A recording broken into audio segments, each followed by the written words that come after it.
Good evening, everyone, and welcome to the Committee as a Whole meeting for Human Resources and Education, April 3rd, 2025. Ms. Cloakley, would you please do the roll call?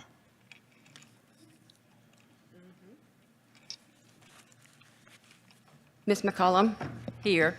Mr. Green, Ms. Hanson, Ms. Rutherford, Ms. Fauntleroy, Mr. Harrell, Ms. Martin, Ms. Moore, Dr. Peterson, Ms. Baker, Ms. Lamy, Ms. Hurstis, Mr. Breaux, Mr. Kuzan, Ms. Rufino Gallagher. Would everyone please stand for the invocation and the Pledge of Allegiance? Our gracious Heavenly Father, we pray for your goodness and mercy. We ask that you be with us tonight as a school board to make the right decisions for our students and our employees. We ask, Father, that you show mercy on our country. Please be with our local and state governments as they lead our state and our country. We ask that you be with any of our employees that have losses or have suffering from sickness or illness. We pray that you guide them and comfort them and give them peace. We pray that our students are gaining the education that they need, and you guide our teachers into giving them the best of the best. We ask all these things in your name. Amen. I pledge allegiance to the flag of the United States of America and to the republic for which it stands, one nation, under God, indivisible, with liberty and justice for all.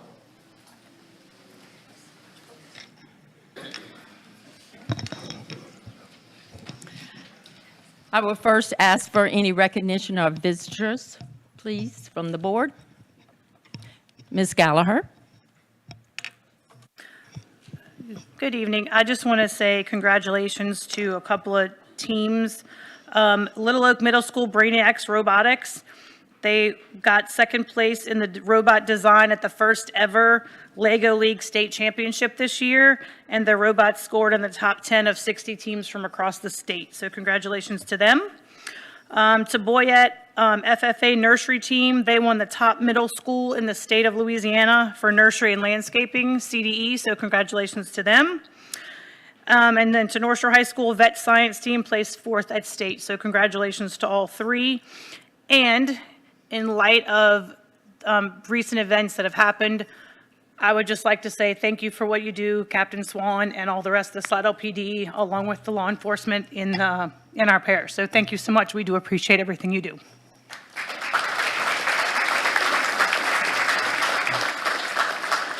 Ms. Moore. I just have very short. I wanted to thank the St. Tammany Junior High drama team. They're having a play this weekend. I will be there, and I'm bringing some alums, some of the teachers that are friends of mine that taught there. So I'm looking forward to it. Thank you. Ms. Lamy.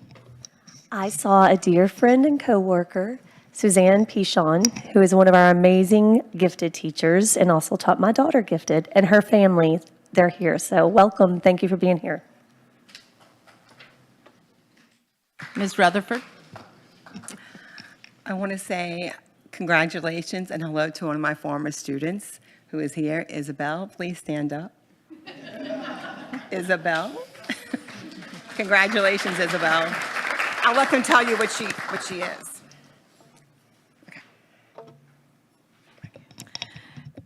You know, I would just like to take a minute. I witnessed several things this week within our school systems that was amazing to me, and I want to share some of those with you.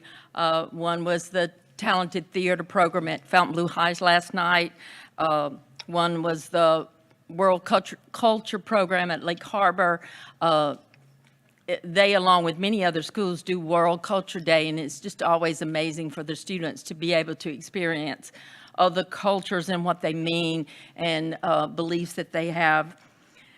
And also, in one day's time at Gale Sloan, they were having their Renaissance celebration at the end of their Renaissance unit in social studies in the 5th grade.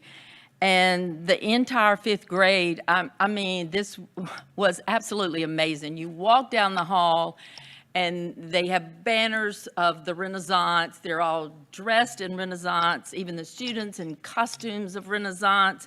And they're going through all kinds of activities that deal with their unit, the games of juggling and then they had painting where they were laying on the floor and under the table, they were Michelangelo painting the Sistine Chapel. I mean, it was absolutely amazing. But the thing that touched my heart so much was the same day, the counselor there, Miss Judy Myers, does about 3 or 4 of these presentations throughout the year. And it's an ability awareness day. And this was for the 5th grade. The Renaissance was for the 5th grade, and the rest of the students, and I think the 5th grade also, experienced this. And I'm telling you, what they did was one station was they put on gloves for children that do not have fingers, and they practiced buttoning a shirt and how difficult that was to do without fingers. And then they use their toes to write their name, and for someone that doesn't have hands and that they have to write with their toes. And then they experience manipulating a wheelchair through an obstacle course. And you know, I just thought it just touched my heart that it was so amazing that all of these children were experiencing what some of our children with disabilities have. And, you know, it was just very, very special. And very, very special things are happening all over our parish and our schools. And it just warms my heart to do that, to see it happening. So I know it was a little long and sorry. They also, the LSU School of Physical Therapy was there to help them with that event, and I just thought that was super, super special. So thank you for giving me the time to share that. At this time, we're going to have special recognitions. Dr. Langlois, I will call on you first. Thank you so much. Good evening, Chairwoman McCollum, members of the board. Tonight, we would like to recognize 11 seniors who have been identified as National Merit Finalists. Before we introduce them, I'd like to provide some information about the National Merit Scholarship Program. The National Merit Scholarship Program is an academic competition for recognition in college scholarships that began in 1955. Over 1.3 million high school students enter the National Merit Scholarship Program by taking the preliminary SAT or the National Merit Scholarship Qualifying Test, that's a lot of words, also known as the PSAT or the NMSQT, in the fall of their junior year. Of the 1.3 million students, over 50,000 students with the highest scores qualify for recognition in the National Merit Scholarship Program. Approximately 16,000 high scorers are notified in September of their senior year that they have qualified as semifinalists. These students are the highest scoring entrants in each state and represent less than 1% of each state's high school seniors. In February, roughly 15,000 semifinalists received notification of advancing to the finalist standing. From this pool of finalists, about 6,870 are selected to receive National Merit Scholarships and are recognized as National Merit Scholars. Our school system is proud to announce that the class of 2025 has 11 National Merit finalists representing 5 of our 8 high schools.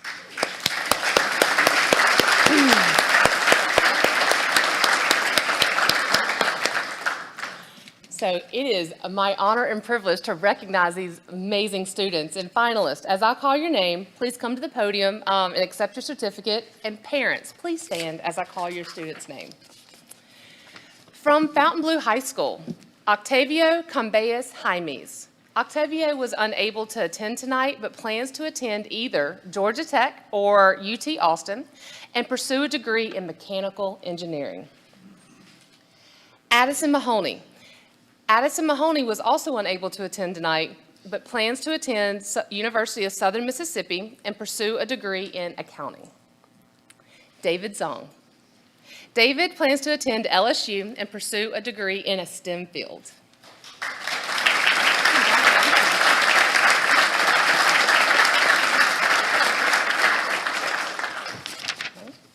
From Lakeshore High School, Peyton Larill. Peyton plans to attend University of Alabama and pursue a degree in computer engineering.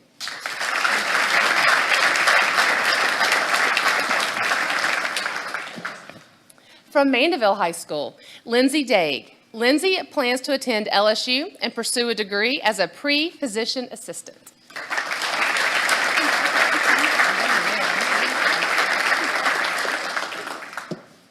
Isabel Haley. Isabel plans to attend Florida State University or Wake Forest and pursue a degree in neuroscience. Congratulations.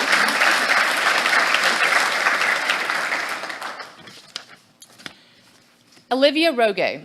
Olivia was unable to attend tonight, but plans to attend LSU and pursue a degree in mechanical or biomedical engineering.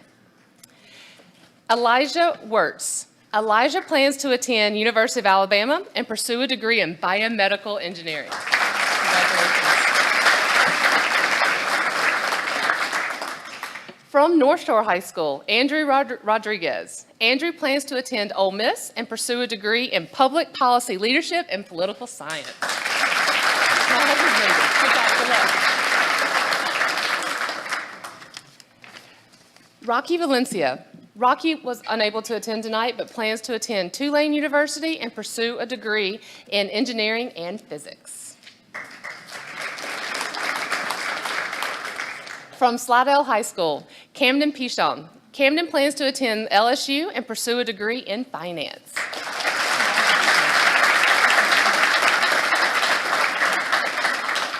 At this time, would all of the 2025 National Merit finalists and their parents, administrators, support everybody, please stand and be recognized.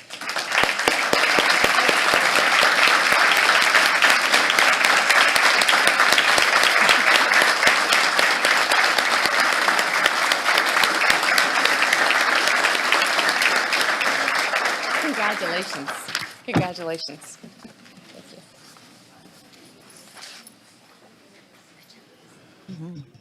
Do we have any comments from the board? Ms. Baker? Congratulations to each and every one of you and your schools and teachers as well. My prayer is that with so much talent in this room, I pray that you come back to Louisiana and help us to be a better state and be with your family. And yeah, I just love to see you on the back end when you finish, but congratulations. Ms. Hanson? Okay. Congratulations to all of you and to your parents for the support you've provided throughout their academic life and all their teachers and administrators. I would like to say, in the past several years, whether I've been on this seat or previously when I was an educator, and people would say which schools they're going to, this is the first year, and I'm happy to say this is the first year that several students have selected to go to our flagship school, LSU. I'm happy for all of you, wherever you go. I think it's amazing, but it's great to see, because hopefully if you go to school here, you'll stay here, or like Ms. Baker said, please come back. Thanks. Ms. Rutherford? Congratulations to all of you, and especially to Haley, who is one of my students at Lake Harbor. I knew she was smart then. She blew it out the water, I'm sure. But she can be a Seminole. We'll take that. We're okay with that. But she hopes she comes back to Louisiana to help us, especially on the North Shore. Ms. Lamy? I just want to say congratulations again, especially to the parents. I know the joy that you feel is just amazing. But a special shout out to Camden, who has been a smarty pants since he could walk and talk. So he followed in his sister's footsteps and his mom's, I'm sure, too. So congratulations. We're proud of you.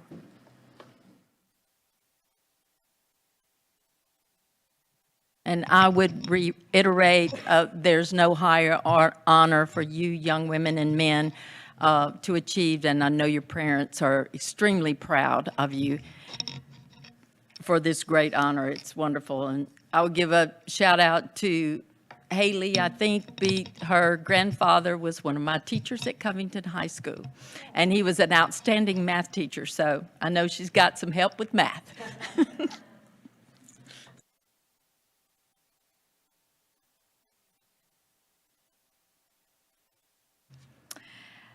At this time, we will be celebrating Paraprofessional Appreciation Week. I will introduce we have a video to present. Mr. Sharp, please, would you show that now?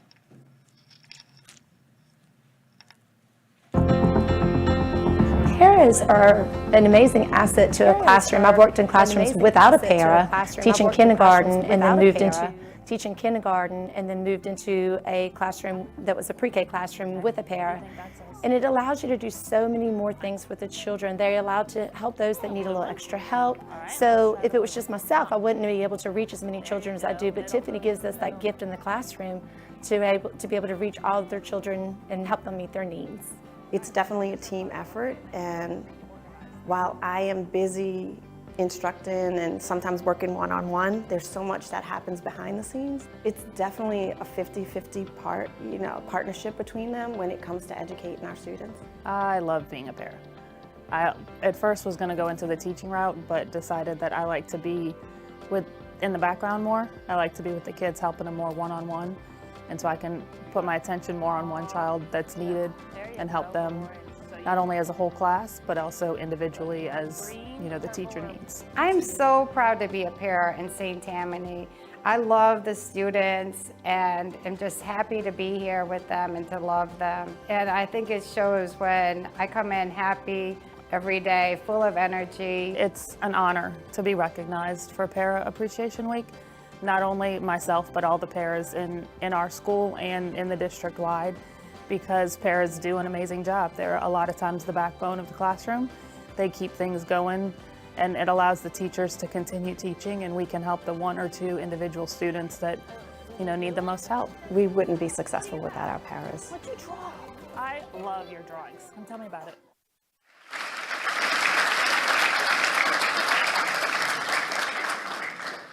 At this time, Ms. Moore will read the resolution.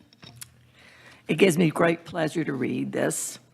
Whereas paraprofessionals are an essential part of our school district, providing vital assistance to teachers in the collective effort to educate students with exceptionalities and all students, and whereas paraprofessionals are the necessary critical link between an individual child and the learning environment, serving as a bridge to new experiences and intellectual, emotional, and social growth. And whereas the needs and the demands of our paraprofessionals have grown over time based on the needs of the children they serve, in response, our paras continue to grow to meet these demands through professional development and through their professional relationship with administration, teachers, and their peers. And whereas the children they serve are often the most vulnerable, at risk, and challenging, our paraprofessionals are there to inspire and support students by ensuring their needs are met and to be a voice for them. Now, therefore, be it resolved that the members of the St. Tammany Parish School Board hereby acknowledge and applaud the everyday, heartfelt, heroic efforts of the paraprofessionals in the school system and proclaim the week of March 31st through April the 4th, 2025 to be Paraprofessional Appreciation Week. Be it therefore resolved that a copy of this resolution be sent to Kimberly Gardner, Assistant Superintendent of Students with Exceptionalities and Federal Programs, and to all schools within the school system to post as a sign of appreciation to our paraprofessionals. And I so move. Thank you. Is there any paraprofessionals with us this evening? Yes. Any paraprofessionals, please stand.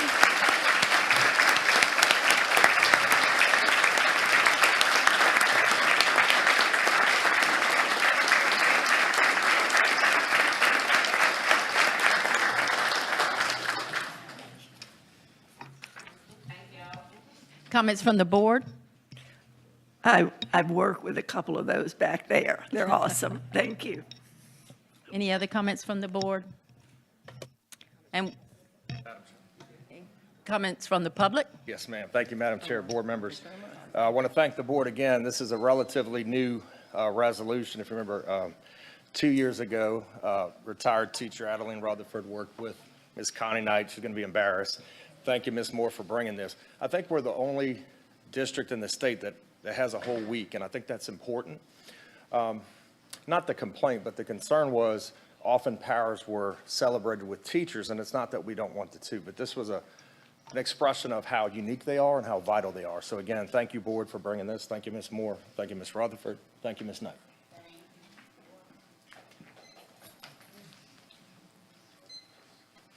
Good evening. My name is Karen Araby. I am a para. Today I found out some paras actually are not being recognized at the schools, and my heart was broken. So at this point, can I please get all paras to stand up? It is easy to overlook the impact we have on others, but the truth is, your influence is far-reaching. You've made a profound difference in the lives of our students around you, touching hearts and inspiring minds in ways you may not even realize. Your kindness, your compassion made a world of difference to those students around you. Keep shining your light and making a difference in our students' lives. I'm just a para, but I've sat with your child through meltdowns to make sure they feel safe, heard, and supported. I'm just a para, but I have taken time to learn your child's triggers and warning signs so I can help stop the behaviors before they happen. I'm just a para, but some days I go home and cry after a really hard day. Then I go back because your child deserves someone who never gives up. I'm just a para, but I've spent hours helping your child meet their goals. I'm just a para, but I spend hours teaching your child how to communicate their wants and needs. I'm just a para. I have spent my own money to make sure your child has their favorite snack, school supplies, clothes, and etc. I'm just a para, but I will advocate for your child in and out of a classroom to make sure they have all they need to succeed. I'm just a para who loves each child like my own. I'm just a para who loves her job. Thank you.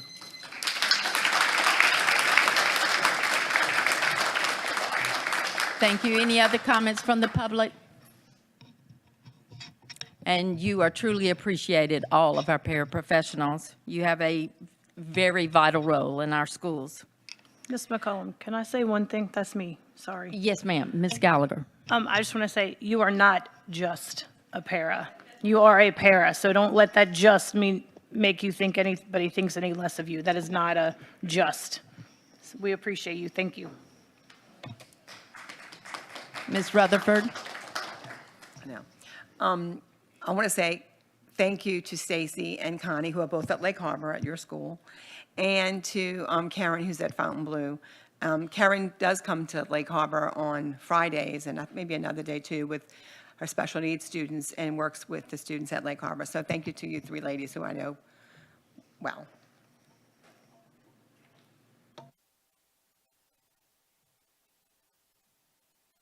Anyone else on the board? Normally, Mr. Javia does a superintendent's update. He is presently at the parish council meeting presenting our capital improvement plan and our bond issue to them, and he will be here a little bit later. Normally, he does these presentations and recognitions and updates. So we will be seeing him in a few minutes. At this time, any of our guests and students are allowed to leave. Board, please stay seated. You can stay if you'd like to.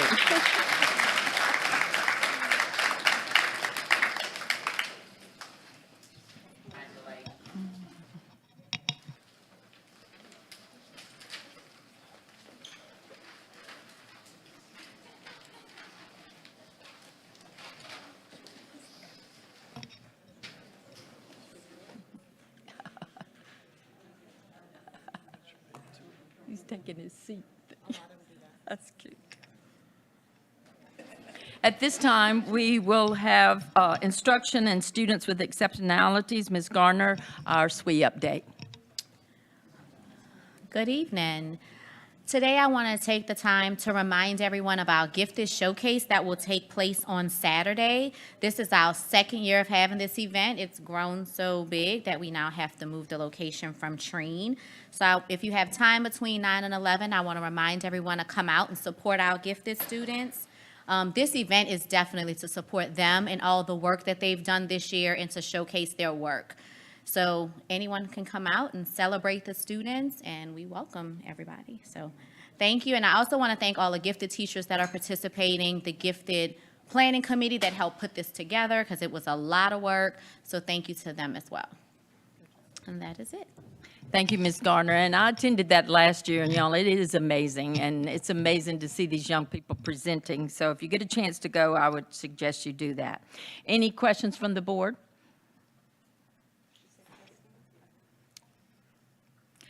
Next, we have a CNI update from Dr. Langlois. So, good evening. Tonight, you know, we've talked about our district strategic plan a couple of times, and I just wanted to start off our updates just revisiting. As you know, we created a 5-year strategic plan that was based on our commitments, 4 commitments that we have with our students, our families, and our communities. These commitments are building strong leaders, strong teams, strong instruction, focusing on academic consistency so that we're meeting the needs of all of our students, supporting our thriving school communities, and deepening our partnerships with our families so that they feel invested and engaged in the work in our schools. And so with that, I want to share a few things that we're doing across the district that show our progress in fulfilling these commitments. So we'll get started with high school block scheduling. And that's happening right now. High schools are scheduling. Currently, it's underway for the 25-26 school year. All of our high schools had parent information nights as well as scheduling nights, and we are so thankful that Channel 13 was able to capture some footage of one of those nights, and I thought we'd take a look at that real quick.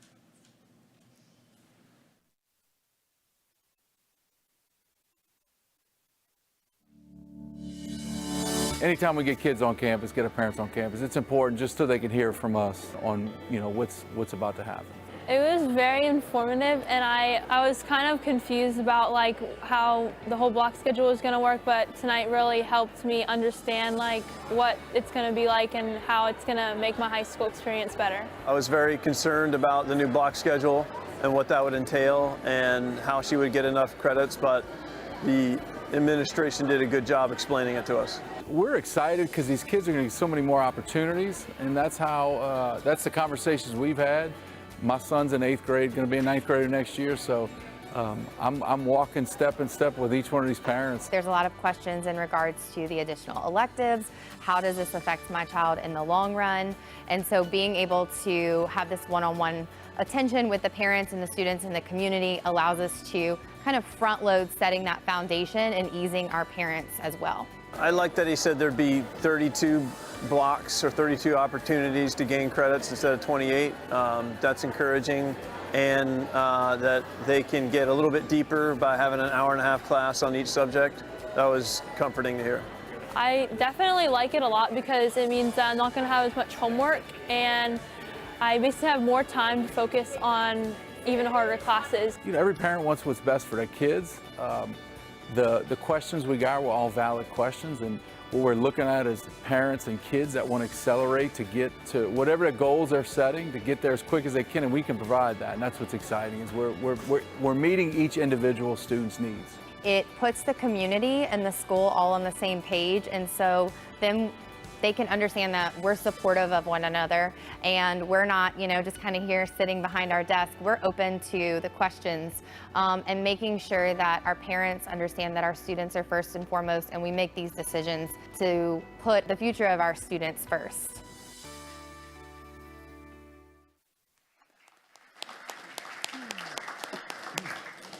If you didn't get the opportunity, the scheduling events that our high schools did were just unbelievable. The feedback we got from parents and students and just everyone was amazing. So right now, high schools are entering this course request, and they are building their master schedules. That is happening as we speak. But this is just a few little snippets. The secondary team built a Google Classroom to house all the resources that we have been creating and sharing through this whole process, and it'll continue to be a hub for that collaboration and one-stop shop to all the things. Like, instead of having to go, where's that email and what it did, it's all right here. And the high schools have done an unbelievable job of networking together and sharing ideas and collaborating for the betterment of kids. I'm excited about the work moving forward.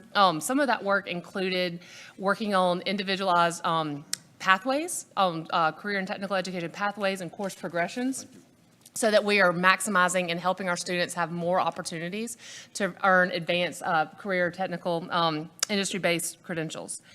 We have professional development scheduled for our teachers, because that was something we heard a lot is, man, going from a 50-minute class to a 90-minute, how am I going to keep the kids engaged? And so that is coming. It actually started today.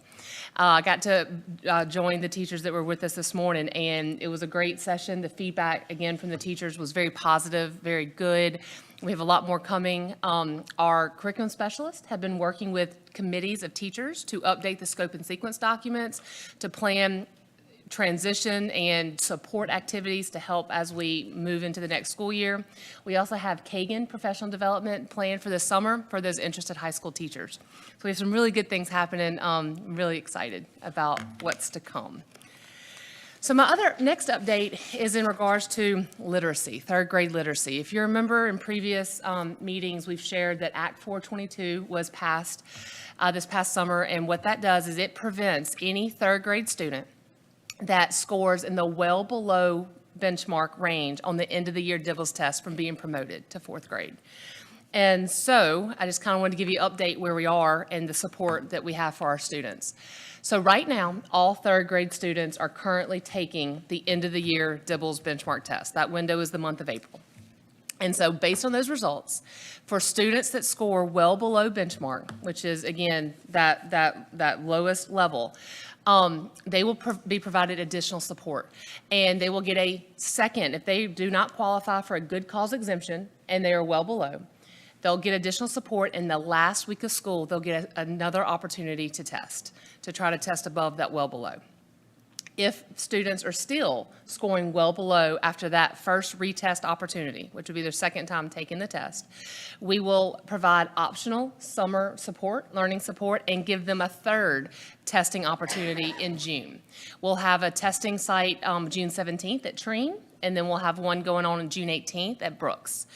Parents will be given information to sign up for testing, about 30-minute windows to come in and test, so that way their students, we're going to have a testing team. But I wanted to talk a little bit about that optional summer learning support and what that would look like. As we were planning what that could look like, we really had to make sure we were thinking and coordinating with summer school, because we wanted to be mindful of students that may have to attend summer school and also need this literacy summer support. And remember, these are third grade students. And so with that, what we've designed is we're going to ensure that our students that need to be retested in June will have access to Lexia, which is a literacy program that's aligned to the Science of Reading framework, as well as a Mira, which is another reading and comprehension support that our students currently have access to over the summer until they test. And our recommendation will be that they engage in Lexia lessons for 30, 45 minutes a day, Monday through Friday. And then a Mira, they could do 10 to 15 minutes a day, Monday, Wednesday, and Friday. And those two things, and we'll have district staff monitoring the data, communicating with families, but we don't want the window to go too long, obviously into summer. So we'll have that June 17th and 18th retest date. Okay. And then my last update is pupil progression. We are currently getting ready to start meeting with the Pupil Progression Advisory Committee, so I wanted to kind of tell you what's been happening and what will be happening. In January, we collected suggestions from all stakeholders. It was available to give feedback to our schools. It was on our district website. We got a lot of suggestions, and we compiled all those, and they were shared with administrators and faculty during the month of March. And from March 19th to March 28th, the principals polled, just like we did last year, their teachers to kind of see which suggestions they were in favor of or not in favor of. That happened the last week of March, and currently, right now, this week, it closes tomorrow, principals are voting for their suggestions. So all principals will vote on all suggestions, and so it closes tomorrow, and the suggestions that receive a majority of vote, we will present to the Pupil Progression Advisory Committee, which meets next Tuesday, April 9th. They'll have their first meeting, and they will review the proposed suggestions. The suggestions that have received the majority vote in advance to this round. On April 24th, we will have our public input meeting. It'll be at Lakeshore High School's library at 6 o'clock. This is the opportunity for public to see these suggestions, give their input. The advisory committee can hear the feedback. If anyone's unable to make it, we will absolutely make sure that feedback is shared with them, because on May 13th is when the Pupil Progression Advisory Committee comes back to vote on the proposed suggestions. And the suggestions that receive a majority vote from that committee will then be shared with you this summer. So that's kind of where we are in those things, and that concludes my updates. Any questions from the board? Ms. Hanson? Dr. Langlois, could you again remind us as far as what those, what do you call it? The Good cause exemptions? Good cause exemptions are? Yeah, so there's a couple of things. If we have a student that's of limited English proficiency and they have been enrolled in our program fewer than 2 years, okay, that would be one. If a student has been diagnosed with dyslexia, that is a good cause exemption. If there's a student that has an IEP or a 504 plan and was previously retained, that is a good cause exemption.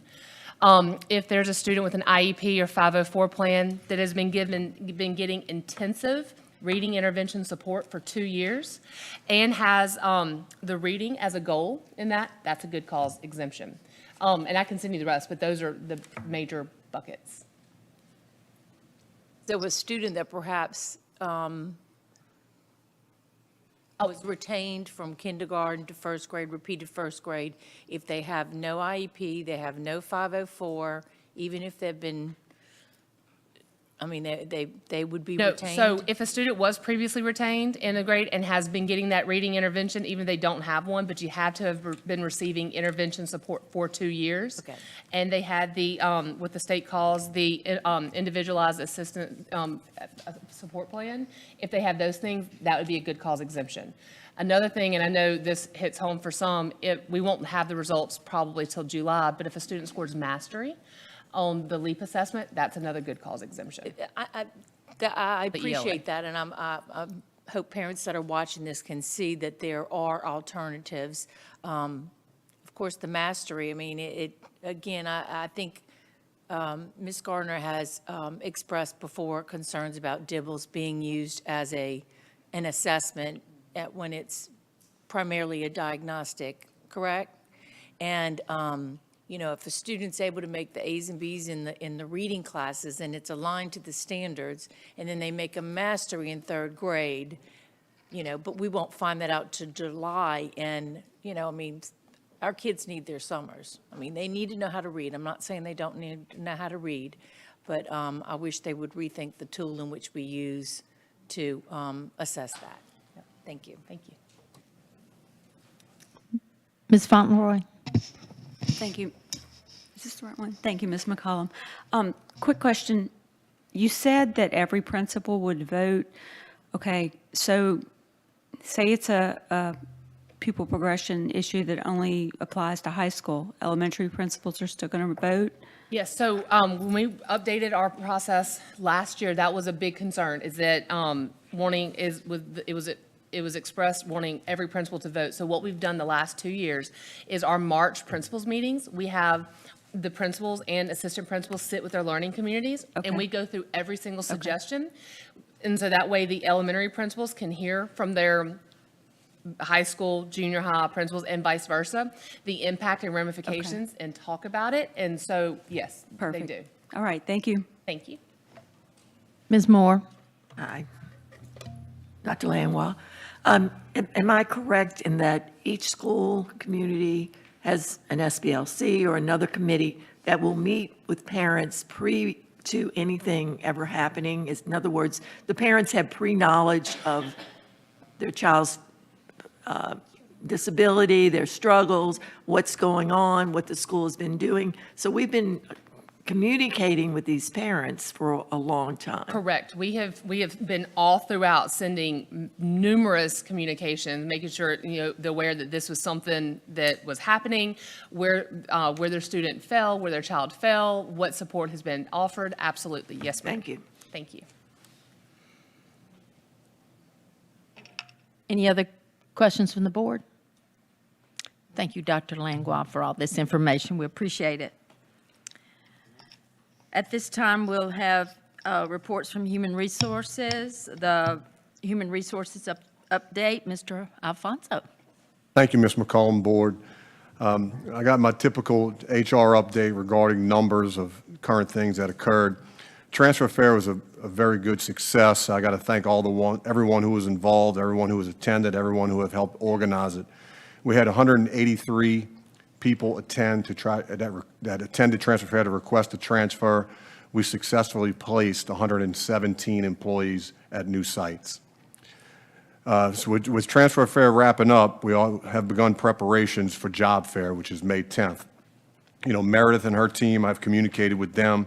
They're pushing out advertisement regarding job fair and hiring of teachers on both our website and social media, and we have more to come. Next week, you'll see 7 new administrators being appointed. The domino effect from that, we currently have 13 administrative positions being advertised, two principals, 11 assistant principals. We have tentatively set aside some dates at the end of April, beginning of May to interview for these positions. Once the schedule's finalized, obviously you get it by email, so you guys will be aware. Just a quick support employee update. Belinda Pennison has met with the maintenance department and the transportation department to finalize staffing. She reviewed both of those with their supervisors, and we move forward with hiring in those departments. The bus driver transfer fair, the letters go out tomorrow per law, and the transfer process begins April 28th. I have all the vacancy numbers of all job classes if you're interested in asking. Just a quick update regarding substitutes. These spring months, particularly, April and May, it's slow for substitutes because we're wrapping up the year, but we did onboard 31 new substitutes. Of those 31, 20 were teachers. So that's my short update for HR. Any questions, I'm here to answer. Questions from the board, Ms. Moore? When you mentioned about the bus drivers, they can actually ask for a change in their routes. So is it just routes that are available, or can they ask for any routes? Yes, ma'am. If you think about it as a former principal, if you think about it like transfer fare, how that was, it's the same process. So they can, available routes are mailed to them and posted, and they could put in for those routes. So those have been given up by either a retiring bus driver or somebody that wants another job or whatever, and so they're available and they can apply for them. Or any route that has become available after this process last year. Thank you. Okay, yeah, I do understand that. Thank you very much. You're welcome.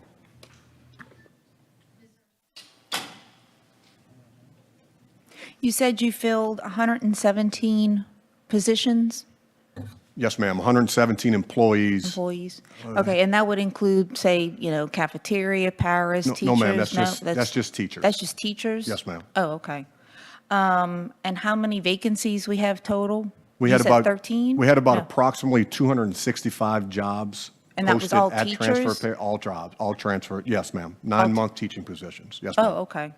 Do we have any, central office positions open or anything like that right now? Currently, right now, no, ma'am. Nothing? Okay.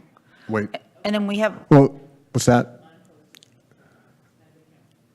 Oh, the account. You talking about supervisory positions or? I clerical? don't need to know what positions, just how many, just vacancies we have in central office right now. Well, we do have an account clerk that closed in as a result of the purchasing job that closed in Okay. Ms. Prevost's office. Okay, so we just have one? Currently, and Superintendent Jabby is going to get into his organizational chart during his update. Okay. And then we have 11, we're looking for 11 principals?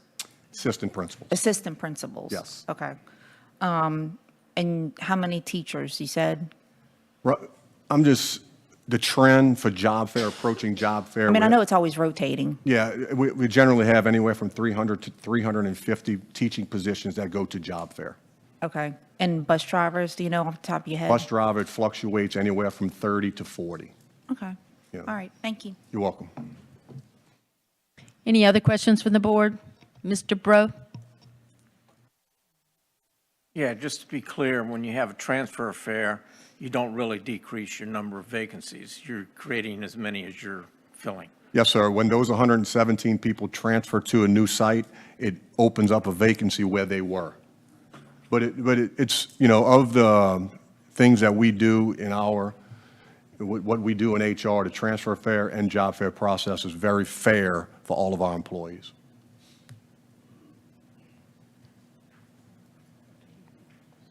Any other questions or comments from the board? Next is the monthly transportation report. Mr. Alfonso? Thank you again, Ms. McCollum and board. The monthly transportation report is before you on board docs. Mr. Burmaster is here to answer any questions. Any questions from the board? Ms. Fauntleroy? It's not really a question. It's just you missed me when I raised my hand a while ago during para there, and it's fine. Now, I just wanted to mention, because it kind of goes along with it's not a para, but I just, under transportation, I learned this week that my bus driver passed away from the time I was in kindergarten through 8th grade. And she passed away this week, but then her daughter was my high school bus driver. And that's been 50 years since I saw her, unfortunately 50 years. And, but just to say, she meant so much to me. I haven't seen her in 45, 50 years. The people that come in contact with our kids every day, they don't have to be the teacher. The paras, the ladies or gentlemen in the cafeteria, the custodians, the bus drivers. You're teaching a kid, you know, if you're encountering a kid. And just my thoughts to her family, Miss Charlene Jenkins, and longtime members of our transportation team. So just, and thank you now to the paras, because I just didn't wave high enough when we were on that. It's fine. Ms. Gallup? Okay, I'm going to have to ask y'all to queue up so I won't miss anyone else. Please, Mr. Kuzan.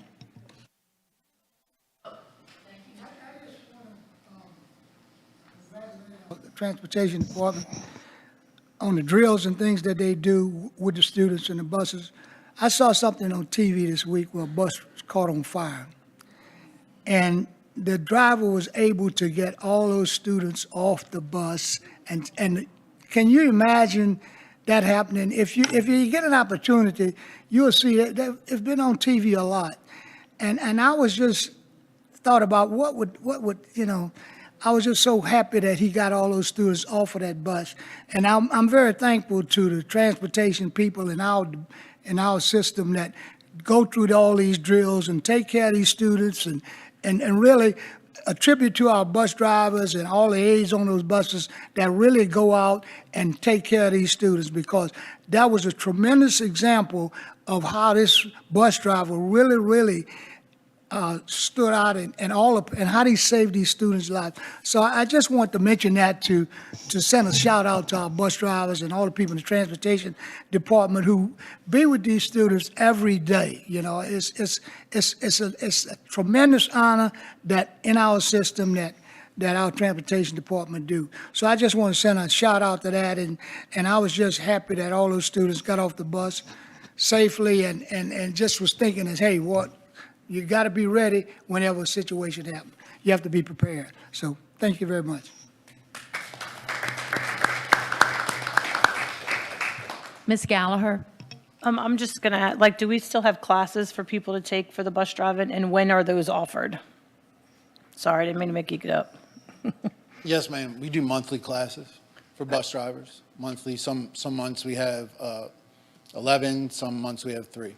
But every month a class is held. Is it like the first Wednesday of every month or the first week or whatever? It's usually around the second week of the month. It's not consistent every month. We set the schedule ahead of time, because I have multiple people that can teach it. So And is it listed somewhere, like where the classes would be, like what the location would be? they have to come through with application first, then Okay. onboarding first, which is on the website. Communications does an amazing job. My email gets lit up by inquiries.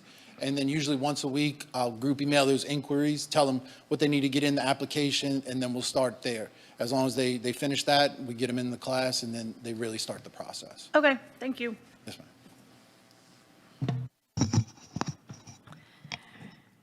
Okay, next is the monthly risk management report. Mr. Alfonso? Yes, ma'am. Thank you, Ms. McCollum and Board. Once again, the monthly risk management report is before you in Board Docs. Mr. Davis is here to answer any questions.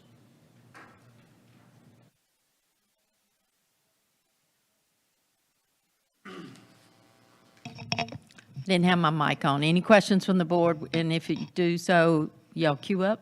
I see none. We will move on. We have approval of minutes for the curriculum as a whole meeting held on March 13th. Do I have a motion? Mr. Kuzan, do I have a second? Ms. Moore? Any comments from the public? Any comments or questions from the board? Everyone, please vote.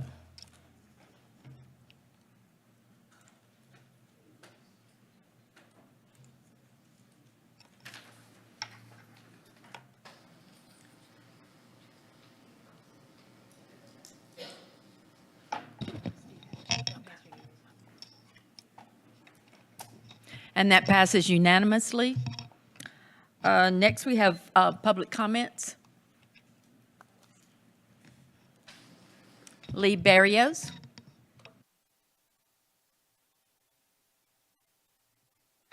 Lee Barrios, retired teacher. I'm excited that a gifted showcase to be held Saturday morning at the Castine Center in Mandeville will help to increase public awareness of the great opportunity that gifted and talented students have here in the state of Louisiana.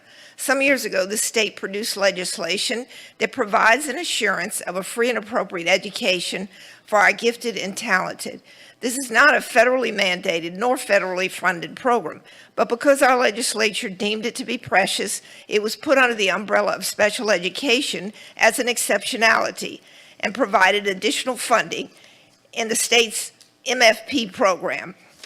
Districts are provided with 160% of the typical per pupil funding for every gifted and talented students who are provided services. As a matter of fact, I just learned this the other day by accident. In 1977, 3 teachers, Holly Broom, who became eventually the gifted program coordinator, Lois Zeller, who recently passed away, and Joanna Wallace created the first gifted program in our district. Recently, parents and teachers of gifted and talented children have been re-energized to make sure that part of St. Tammany's educational progress includes the identification of more students who qualify for gifted and talented and to increase their course offerings. The previously very active St. Tammany Association for Gifted Education, with the acronym STAGE, is reorganizing. Parents and gifted teachers and retired gifted teachers like me will take the opportunity Saturday to share in their enthusiasm with other attendees and to invite them to join the organization. I haven't had the opportunity yet to get Superintendent Jabby's blessing for this initiative, but I will communicate with them tomorrow.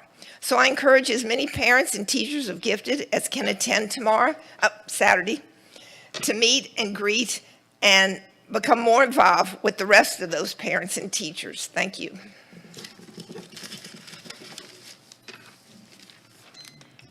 Thank you, Mr. Osborne. Thank you, Madam Chair, board members. Good evening again. I have some prepared remarks. At the March 20th school board meeting, our Executive Vice President, Stephanie Underwood, presented a resolution on behalf of the St. Tammany Federation of Teachers and School Employees. That resolution reflected the concerns and hopes of our members, hardworking educators and school employees who are deeply invested in the success of this district. In the days that followed, some individuals took to social media to accuse the Federation of election interference. That is a serious allegation and one we do not take lightly. We immediately sought legal counsel, and our attorneys confirmed what we already knew. The reading of that resolution is core political speech protected under the First Amendment of the United States Constitution. It is not election interference, not by any legal standard. Unfortunately, these claims have since been shared by certain district administrators and even some school board members. While we respect differences of opinion, repeating such unfounded accusations undermines both trust and the collaborative spirit that should exist between employees, administrators, and elected officials. It also has a chilling effect on free speech, discouraging open dialogue and making employees fearful of speaking up. We are not here tonight to escalate conflict.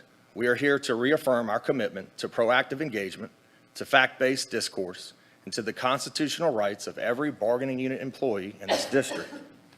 And so with that in mind, we respectfully call upon Superintendent Jabbia to help remedy this situation.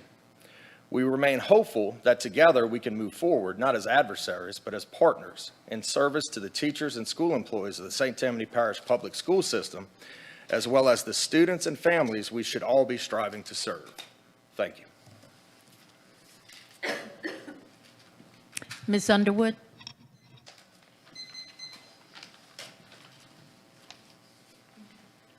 Stephanie Underwood. Good evening. I'm here tonight during public comment, not because the bond is on the agenda, but because the conversation around it matters deeply to our members as we approach the May 3rd election. When the proposal was introduced, many of our members had questions, not about pay or benefits, but about trust, about how funds are prioritized, about transparency, and about whether commitments to employees and students will be honored. In the past, the Federation has worked with the district to support initiatives that strengthen our schools. We believe in collaboration, but this time, there wasn't an opportunity to engage early, and that's something we hope to see change. So we asked our members, what would it take to feel confident supporting this bond? They responded thoughtfully. We listened. And the resolution we presented reflects their voices and their hopes for moving forward. Our members still stand behind that resolution. Their concerns haven't changed, and in many ways, they've been shaped by what happened last summer. When the board voted to replace our longstanding collective bargaining agreement with a handbook, despite passing a resolution months earlier committing to a successor agreement, our members felt blindsided. They showed up, spoke out, and secured a 2-year CBA. But for years before that, the standard was 4. That experience left many feeling dismissed. And it's part of why trust is so central in this conversation now. It's not about opposition. It's about believing in the process and the priorities being put forward. As a union, we can't just decide to promote the bond. Our members have to authorize us to spend union time, money, and resources on that kind of effort. And right now, they're not there yet. If we're going to be able to stand behind this with you, we need your help to rebuild that trust. To be clear, nothing in that resolution adds cost. There were no requests for raises. One example, members asked for a commitment to eliminate portables before breaking ground on a new Discovery Center. That's about priorities, not dollars. There were concerns raised about whether sharing this resolution publicly crossed the line. Out of caution, we consulted legal counsel, who confirmed we're well within our rights. Representing our members isn't interference, it's advocacy. And it's what unions are supposed to do. Right now, many members aren't ready to support the bond. That's not a threat, it's a reflection. If we want them to show up and vote yes, we need to rebuild trust. Clarify the spending, prioritize what matters, be transparent. We all want strong, safe schools. Thank you, Ms. And we Underwood. believe we can Appreciate get it. there if we do it together. Thank you. Ms. Araby? Thank you. Mr. Lede? Good, thank you. Thank you. This meeting is now adjourned.